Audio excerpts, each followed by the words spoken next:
देखिए, वर्ष 2021 की वैकेंसी में शामिल जैप 2 के अभ्यर्थियों ने श्रम मंत्री सत्यानंद भोक्ता से मुलाकात की। पूरे मामले में उनको समझाने की कोशिश की।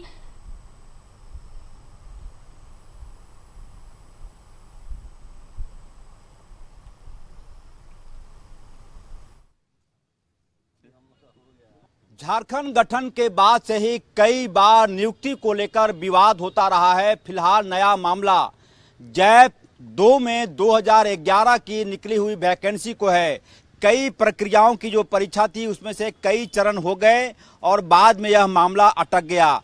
कई मंत्रियों के पास जैप के जवान गए अपनी नियुक्ति को लेकर और आज राज्य के इंडस्ट्री मिनिस्टर और लेबर मिनिस्टर सत्यानंद भोक्ता को उन्होंने ज्ञापन सौंपा है। देखेंगे ज्ञापन सौंपते हुए का वो दृश्य है। झारखंड सशस्त्र पुलिस विज्ञापन संख्या 2/2011। क्या थी इसकी पीड़ा, क्या कुछ इसके अंदर हुआ? आपका नाम क्या है? क्या हुआ था रामनारायण तिवारी जी?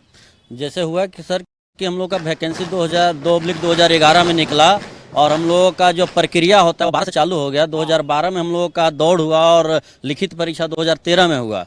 14 में हम लोग का रिजल्ट बन रहा था। इसी बीच चयन परिषद संख्या 1 जैप 2 के कमांडेंट साहब जो बलिहार साहब थे, जो चेयरमैन थे, वो शहीद हो जाते हैं। तो उसके बाद हम लोगों का रिजल्ट का सूत लेने वाला कोई नहीं था। तो हम लोगों ने दर दर का ठोकर खोने के बाद हाई कोर्ट किया। तो परमिशन के बाद हम लोग को डिग्री के बाद फर्स्ट लिस्ट आया।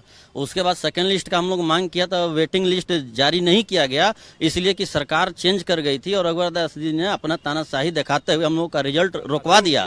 जितना राज्य में रिक्त पद है उनका पूरा प्रयास है कि सभी पद को भरा जाए और इसी निमित्त आज तक जितना भी वैकेंसी उनके नेतृत्व में निकला, विभिन्न पदों हम लोग बहाली भी किए, नियुक्ति पत्र वितरण किए। अभी इन लोग का जो मामला है कुछ संज्ञान में लेते हैं और माननीय मुख्यमंत्री महोदय से बात करेंगे और इन लोग को जरूर न्याय दिलाएंगे। 2011 की वैकेंसी है, 13 साल लगभग हो गया। किसी के चेहरे पर मैं खुशी नहीं देख पा रहा हूँ। भरोसे का दरवाजा, सत्यानंद भोक्ता का दरवाजा, यहाँ से यदि बैरंग लौट गए तो कोई सहारा नहीं होता है। देखिए, गए सरकार जो है न्याय की सरकार है और हमारे माननीय मुख्यमंत्री जी उदार दिल के हैं, वो जरूर इन लोगों को न्याय दिलाएंगे। और तमाम लोग दौड़ में सफल हो गए, तमाम लोग दौड़ में सफल हो गए। हाथ तो इन लोगों के साथ नौजवान सब है, इन लोगों के साथ न्याय होना चाहिए। देखिए, राज्य के मंत्री बोल रहे हैं कि ये तमाम मेवर्ती भीख नहीं मांग रहे। इसका मतलब यह हुआ कि सरकार की मंशा साफ है कि इन्हें नियुक्ति दी जाए। सर, कैबिनेट की बैठक होगी, ये लोग कह रहे हैं कि उसमें आप कम से कम चर्चा कीजिए। प्रस्ताव आए ना आए, कम से कम चर्चा कर दीजिएगा। ये बात को गंभीरता से माननीय मुख्यमंत्री से कैबिनेट हो या नहीं हो, हम लोग मिलेंगे तो हम लोग बात करेंगे और पूरा उम्मीद रखिए 99% का न्याय जरूर मिलेगा। 99% उम्मीद।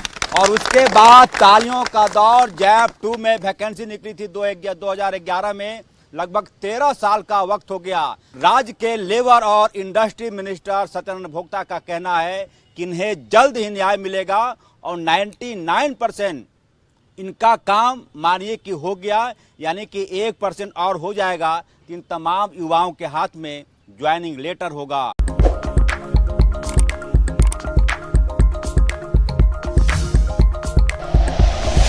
Like and share videos, subscribe करें हमारा चैनल और प्रेस करें बेल आइकॉन। न्यूज़ 11 भारत, सच है तो दिखेगा।